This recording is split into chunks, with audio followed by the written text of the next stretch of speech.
चाहेंगे या किसी संस्था को आप बुलाते हो तो कोई पर्सनली लाभ वगैरह? सर देखिए, जहां पर ये प्राइवेट संस्था को बुलाने की बात आप कह रहे हैं, हमारे लिए मरीज की जान इंपॉर्टेंट होती है, ना कि ये देखा जाए उस समय कि ये रक्त इसका है, उसका है या किसका। इससे कोई फर्क नहीं पड़ता। जाति में मतभेद होना कोई जरूरी नहीं होता। आपका और मेरा खून है वो भी लाल है, किसी का भी। तो हम लोग प्राइवेट को इसलिए बुलाते हैं कि थोड़ी देर के लिए मान लीजिए कि अगर आप किसी हॉस्पिटल में हैं और सरकारी हॉस्पिटल के रक्त कोष में वो रक्त नहीं है जो आपको चाहिए, और अगर वो किसी निजी संस्थान में है, निजी रक्त कोष में है, तो क्या आप अगर वहां से ले लें तो उसमें कोई दिक्कत नहीं है। मरीज की जान बचना बहुत जरूरी है। आप ये सोचिए थोड़ी देर के लिए कि रक्त पड़ा है, अभी पेशेंट जो है, जो मरीज है, वो जैतारण में है या जोधपुर में है, और उस रक्त की उपलब्धता जो उनको चाहिए वो अगर दिल्ली में है, तो क्या हम वहां से तो ला नहीं सकते। तो यहाँ पर जो सुविधाएं होगी, इसलिए उन सुविधाओं को पूरा ध्यान में रखते हुए निजी संस्थाओं को देते हैं और उनसे ये कमिटमेंट करते हैं कि निकट भविष्य में अगर हमें हमारे किसी मरीज के लिए जरूरत पड़ी तो हम आपसे ये वापस चाहेंगे। नमस्कार, आप देख रहे हैं आपनो प्रदेश राजस्थान और मैं हूं आपके साथ विष्णु उपाध्याय। आज बात स्वास्थ्य को लेकर होगी। काफ़ी सारे लोगों को ब्लड की ज़रूरत पड़ती रहती है और ब्लड को लेकर हम जूना बाबा लॉयंस क्लब हैं, उनके अध्यक्ष हैं, उनके बीच हैं और उनसे जानेंगे ब्लड के बारे में। जी नमस्कार। नमस्कार। आप जूना बाबा लॉयंस क्लब के अध्यक्ष भी हैं। ब्लड को लेकर कुछ जानकारी चाहेंगे, जो लोगों में भ्रांतियां हैं उनको भी दूर करेंगे। और जूना बाबा लॉयंस क्लब द्वारा ये अभी 1 तारीख को आयोजन किया जा रहा है ब्लड बैंक का, तो उस पर भी बात करेंगे। तो आप क्या बताना चाहेंगे इस बारे में? जूना बाबा की शुरुआत कब हुई, कब इसकी स्थापना हुई, क्या रूपरेखा है? जी देखिए, जूना बाबा लॉयंस क्लब समिति जो है वो रजिस्टर्ड फर्म है, एक एनजीओ है रजिस्टर्ड। तो इसकी स्थापना हुई थी मार्च 2019 में और रजिस्ट्रेशन हमने करवाया था 2021 में। तब तक हमने धरातल पर बहुत सारा काम किया था। ठीक है, तो ये संस्था रक्त से संबंधित कार्य करती है। मतलब कि आप ये समझ लीजिए कि हम रक्तदान शिविर करवाते हैं साल में 2 दफा। ठीक है, तो 2 बार हम लोग रक्तदान शिविर करवाते हैं, जिसमें 23 मार्च के आसपास की जो रविवार आता है उसमें, और 1 अक्टूबर के दिन जो स्वैच्छिक रक्तदान शिविर होता है उसमें। ये जूना बाबा लॉयंस क्लब का आपके माइंड में जो आइडिया आया, किस प्रकार आया और इसकी स्थापना का कैसे सोचा? ये कई बार जब हम अस्पतालों में जाते थे तब रक्त की कमी से लोगों को देखते थे कि लोगों को रक्त की बहुत सारी कमी है। तो इसमें हम 2-3 मित्रों ने मिलकर ऐसा सोचा, प्रयोजन किया कि इस तरीके की कोई एक हमें संस्था खोलनी चाहिए जिसमें रक्त से संबंधित कार्य किया जाए।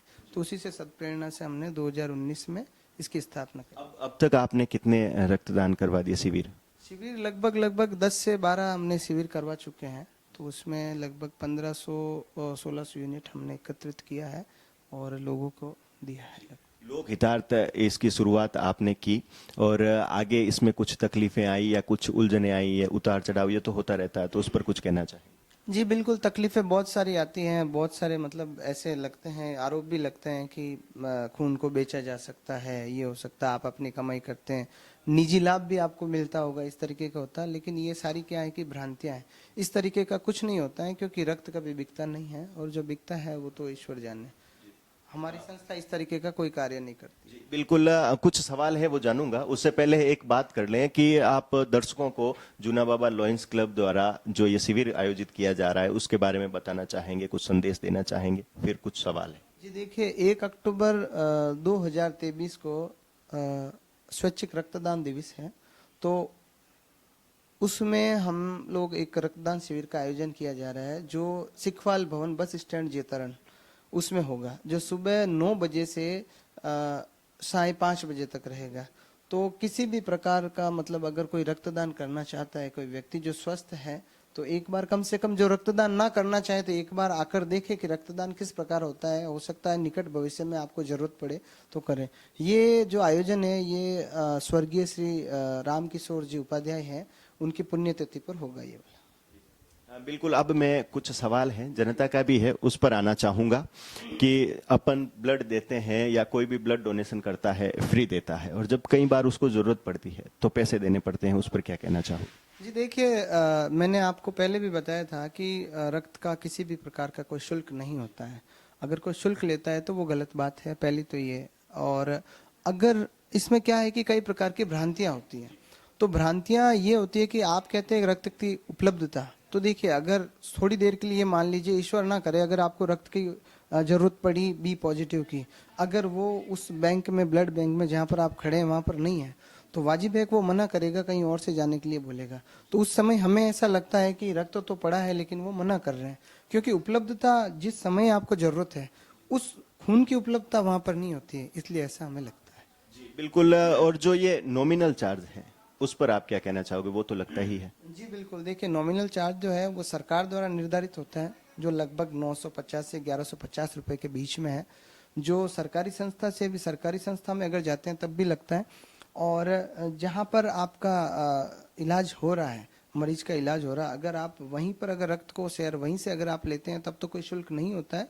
अगर आप एक सरकारी अस्पताल से दूसरे सरकारी अस्पताल में अगर आप जाते हैं तब भी आपको वो शुल्क देना पड़ता है। वो शुल्क रक्त का नहीं होता है, ये मैं बता देता हूँ। वो शुल्क रक्त का नहीं होता है, वो शुल्क होता है रक्त में अगर कोई अशुद्धि हो या उसकी जांच करनी हो तो वो शुल्क उसका होता है। बिल्कुल। आपने बताया कि रक्त का कोई शुल्क नहीं है, अगर हॉस्पिटल आप चेंज करोगे तो आपको वो शुल्क देना पड़ेगा। ये प्लेट रेट जो है उस पर भी कुछ कहना चाहोगे? सर देखिए, प्लेटलेट एक तरीके का रक्त का एक कंटेंट होता है जिसको निकाला जाता है और फिर वो चढ़ाया जाता है, तो उसका एक निर्धारित शुल्क होता है। उसके लिए जो एक डिवाइस लगता है वो उस डिवाइस का एक शुल्क होता है, ना कि इस तरीके से ये शुल्क होता है कि वो खून का कोई शुल्क है। खून का किसी भी प्रकार का पूरे हिंदुस्तान में कहीं भी किसी भी प्रकार का कोई शुल्क नहीं लिया जाता है। उस पर लगने वाला अगर कोई डिवाइस है तो उस डिवाइस का वो शुल्क होता है। आपने कहा हिंदुस्तान में कहीं भी ब्लड का कोई शुल्क नहीं लगता, तो उस पर मैं एक बात बताना चाहूंगा कि ब्लड डोनेशन कैंप आपने जेतारण में किया, ठीक है, अगर जरूरत कहीं बाहर पड़ी ब्लड डोनेशन की तो फिर वो क्या प्रक्रिया रहेगी? जी देखिए, हमारा जो संस्था, हमारा जो एनजीओ है, हमारी जो संस्था है वो जेतारण के नज़दीक एरिया को मिला लें अपन तो, इस साइड में अगर अपन जाएं तो जोधपुर हो गया, जैसलमेर हो गया, बाड़मेर हो गया, और अगर हम इस साइड में जाएं तो अजमेर हो गया, भीलवाड़ा हो गया, ब्यावर हो गया, पाली हो गया, जयपुर हो गया। तो हम लोग क्या करते हैं कि रक्त की उपलब्धता यहाँ इन क्षेत्रों में करवा देते हैं। अगर कभी कुछ ज़्यादा इमरजेंसी रहती है, सोचिए कि अगर कोई बंदा है उसको अहमदाबाद में ज़रूरत है और अगर उन्होंने हमसे संपर्क किया है तो हम कोशिश करते हैं कि उनका काम हम यहाँ से करवा देते हैं, और वो अगर किसी की भले ही अगर वहाँ करना चाहते हैं तो वो हम इधर उधर कर देते हैं, तो वो मिल जाता है, कोई वो इतनी वो जरूरी नहीं है। तो दिक्कत कहाँ आती है? कई बार ब्लड उपलब्ध करवाने में दिक्कत भी आती है, तो कहाँ आती है, कौन से ब्लड पर वो आती है दिक्कत? सर देखिए, दिक्कत ये आती है कि जानकारी के अभाव में आती है। कई बार क्या होता है कि किसी प्रसूता को अगर ले जाया जाए तो वो हमें बोल के जाते हैं कि हमें रक्त की आवश्यकता पड़ सकती है, लेकिन उनको ये पता नहीं होता है कि कौन से रक्त की आवश्यकता पड़ती है। तो डॉक्टर तो उनको बोल देता है कि रक्त की आवश्यकता पड़ेगी, लेकिन जब तक वो रिक्वायरमेंट का फार्म, कि डॉक्टर कौन से रिक्वायर कर रहा है कि कौन सा आपको ब्लड चाहिए, जब तक वो फॉर्म हमारे पास नहीं पहुंचेगा तब तक वो नहीं हो पाएगा। दूसरा, अटेंडर का रहता रोल। इसमें अटेंडर क्या होता है कि हमसे संपर्क साधने में वो इतना नहीं होता सटीक कि वो हमसे संपर्क साधे। हम संपर्क साधते ही हम लोग तत्काल मतलब प्रभावित हो जाते हैं और अपना काम कर देते हैं। तो ऐसा कुछ नहीं है रक्त की उपलब्धता में, बस यही है कि वो सटीक तरीके से हमारे पास पहुंचे, पहले जरूरी ये है। अगर वो हमारे पास पहुंचेगा ही नहीं और फिर अगर वो दिमाग में ये लगाए कि हमने आपके रक्तदान शिविर में रक्त दिया था और आपने हमें उपलब्धता करवाई नहीं, तो हमारे पास उनका पहुंचना जरूरी होता है, बाकी उपलब्धता हो जाती है। बिल्कुल। ऐसी कोई व्यवस्था कर रखी है जो आपसे लोग जुड़े हुए हैं, तो क्या ऐसा कोई माध्यम बना हुआ है जिसके माध्यम से आपको जानकारी मिले या कुछ? जी देखिए, फेसबुक पे हमने ग्रुप बना रखा है, व्हाट्सएप पे ग्रुप बना रखा है, इंस्टाग्राम पे ग्रुप बना रखा है, और निकट भविष्य में हम मुश्किल से मुश्किल 1 जनवरी तक हम अपना एक मोबाइल ऐप है वो भी लॉन्च करेंगे, जिसमें जितने भी डोनर हैं, जितना हम लोग ले सकते हैं डोनर के नंबर वगैरह, उनके डोनर के नंबर लेंगे और उपलब्धता के बारे में जानकारी रखेंगे कि कौन कौन उपलब्ध करवा सकता है, क्या क्या उपलब्धियां हमारी या क्या क्या है, वो सारी चीजें हो सकती हैं। बिल्कुल। कई बार ऐसा भी होता है कि आप प्राइवेट संस्था को बुलाते हैं, तो उस पर क्या कहना चाहेंगे? या किसी संस्था को आप बुलाते हो तो कोई पर्सनली लाभ वगैरह? सर देखिए, जहाँ पर ये प्राइवेट संस्था को बुलाने की बात आप कह रहे हैं, हमारे लिए मरीज की जान इंपॉर्टेंट होती है, ना कि ये देखा जाए उस समय कि ये रक्त इसका है, उसका है या किसका। इससे कोई फर्क नहीं पड़ता। जाति में मतभेद होना कोई जरूरी नहीं होता। आपका और मेरा खून है वो भी लाल है, किसी का भी। तो हम लोग प्राइवेट को इसलिए बुलाते हैं कि थोड़ी देर के लिए मान लीजिए कि अगर आप किसी हॉस्पिटल में हैं और सरकारी हॉस्पिटल के रक्त कोष में वो रक्त नहीं है जो आपको चाहिए, और अगर वो किसी निजी संस्थान में है, निजी रक्त कोष में है, तो क्या आप अगर वहां से ले लें तो उसमें कोई दिक्कत नहीं है। मरीज की जान बचना बहुत जरूरी है। आप ये सोचिए थोड़ी देर के लिए कि रक्त पड़ा है, अभी पेशेंट जो है, जो मरीज है वो जैतारण में है या जोधपुर में है, और उस रक्त की उपलब्धता जो उनको चाहिए वो अगर दिल्ली में है, तो क्या हम वहां से तो ला नहीं सकते। तो यहाँ पर जो सुविधाएं होगी, इसलिए उन सुविधाओं को पूरा ध्यान में रखते हुए निजी संस्थाओं को देते हैं और उनसे ये कमिटमेंट करते हैं कि निकट भविष्य में अगर हमें हमारे किसी मरीज के लिए जरूरत पड़ी तो हम आपसे ये वापस चाहेंगे। तो वो हमारा उसमें पूरा सहयोग करते हैं। फिर ये एक्सपेंसेज किस प्रकार होते हैं, खर्चा जो वहन होता है संस्था का वो किस प्रकार करते हैं? सर देखिए, जूना बाबा लॉयंस क्लब में बहुत सारे मेंबर जुड़े हुए हैं। तो इनमें से कुछ स्थायी सदस्य हैं जो 11,000 रुपये देकर स्थायी सदस्य बन जाते हैं, और फिर वो प्रति वर्ष 11,000 रुपये देकर अपनी एक शुल्क है वो देकर कर देते हैं।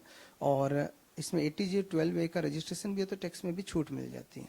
तो हम लोग जो इसका जो भी खर्चा वहन करते हैं वो हम खुद ही वहन करते हैं। अगर कोई देना चाहता है, मान लीजिए कि अगर आपका जन्मदिन है, आप चाहते हैं कि कोई रक्तदान शिविर करवाएं, तो रक्तदान शिविर ऐसे तो लग नहीं सकता, तो वो लोग हमें अगर कुछ धनराशि अगर देना चाहें तो हम लोग उसको इसमें खर्च कर लेते हैं, इसलिए हमारा ये खर्चा निकल जाता है। ये हो गया रक्तदान। रक्तदान के बाद रक्तदान कर लिया, अगर वापस हम बात करें हमें चाहिए, रक्तदान शिविर हो गया, वापस चाहिए तो उसके लिए क्या प्रोसेस रहेगा?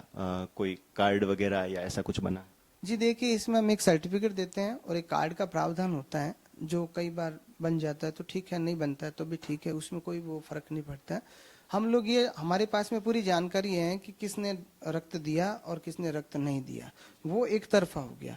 लेकिन हमारे पास अगर कॉल किसी का भी आता है, अगर फोन कोई भी करता है तो उसको रक्त की उपलब्धता हम लोग करवाते हैं।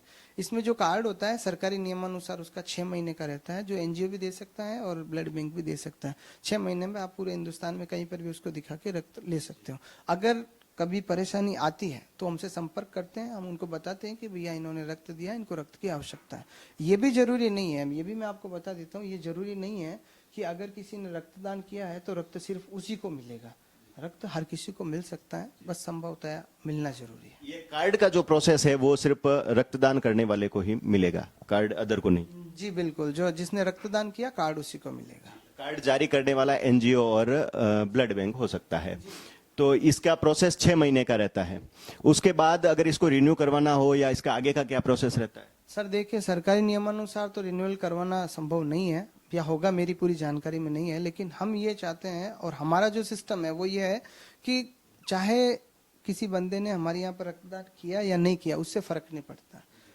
उस बंदे ने हमें कॉल किया, फर्क इससे पड़ता है। तो हम कुछ भी हो, कैसा भी बंदा हो, तो हम उसकी मदद करने के लिए हमेशा सदैव तत्पर रहते हैं। लोक हितार्थ की भावना को लेकर चाहे कार्ड बने या ना बने, ब्लड डोनेशन किया या ना किया, आपको अगर ब्लड चाहिए तो जूना बाबा से आप संपर्क करिए, ब्लड अवश्य मिलेगा। ये आपका पूर्ण सहयोग रहेगा जिसको भी ब्लड की जरूरत है। तो कार्ड का कोई शुल्क वगैरह? जी, कार्ड का कोई शुल्क नहीं रहता है, किसी भी प्रकार का शुल्क नहीं रहता है। हम लोग सर्टिफिकेट देते हैं ताकि वो अगर मोटिवेशन करता है, अगर किसी को और को बताता है तो मोटिवेट होते हैं लोग कि भैया तुमने रक्तदान किया है। तो 18 साल से ऊपर का अगर कोई भी व्यक्ति है, स्वस्थ है, तो रक्तदान भी मैं आपको बता देता हूँ कि रक्तदान इस तरीके से नहीं होता है कि आप गए आपका खून निकाल लिया।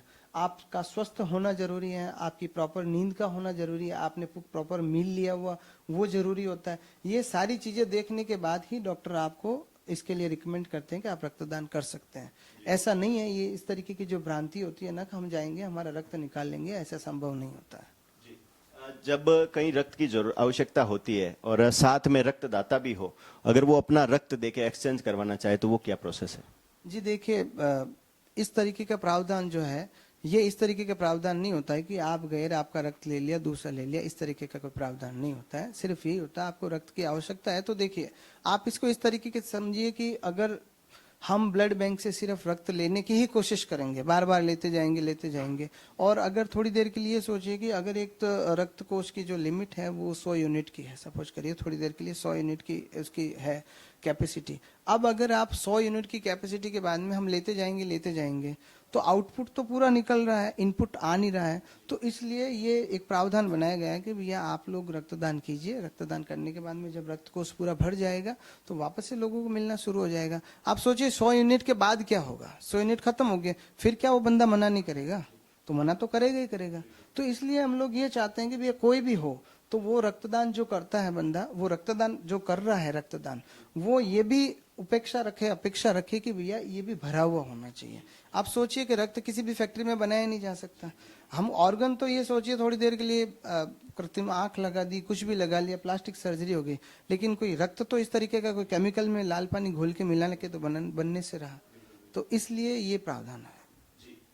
बिल्कुल, रक्त तो आपको जमा करवाना ही पड़ेगा। अगर रक्त आप दाता नहीं बनेंगे तो फिर रक्त मिलेगा कैसे, इसलिए ब्लड डोनेशन करना चाहिए। और काफी दशकों पहले की अगर हम बात करें तो दशकों पहले तो बहुत ही मुश्किल था, लोग ब्लड देने से डरते थे। आपको नहीं लगता अब सुधार आया है? और आगे आपका क्या प्रयास रहेगा उसमें और जूना बाबा लॉयंस क्लब की तरफ से? जी देखिए, बहुत समय पहले, अगर 10 को पहले अगर बात की जाए तो चिकित्सा के क्षेत्र में इतनी क्रांति भी नहीं थी, तो लोगों में जानकारियों का अभाव था। अगर पहले के समय में अगर हम देखें तो अभी जो बीमारियां हैं, अगर पहले के समय में अगर किसी को हार्ट अटैक आता था तो हम लोग उसको कुछ और कलाएं मान लेते कि उसको ये हो गया वो हो गया, टोना तोड़ के से मर गया। हार्ट अटैक पहले भी होते थे, किडनी की बीमारी पहले भी होती थी। फर्क ये था, संरचना इंसानी शरीर की इतने सालों से प्रकृति में चली आ रही है तो वैसी की वैसी है, लेकिन अभी उनमें जानकारियां आ चुकी है, चिकित्सा के क्षेत्र में क्रांति आ चुकी है। तो इसमें ये रहता है कि अगर किसी को जानकारियों का अभाव होता है कि हम रक्तदान नहीं करेंगे, हमारे साथ में कमजोरियां आ जाएगी, ये हो जाएगा वो हो जाएगा, ऐसा इस तरीके का कुछ भी नहीं होता है।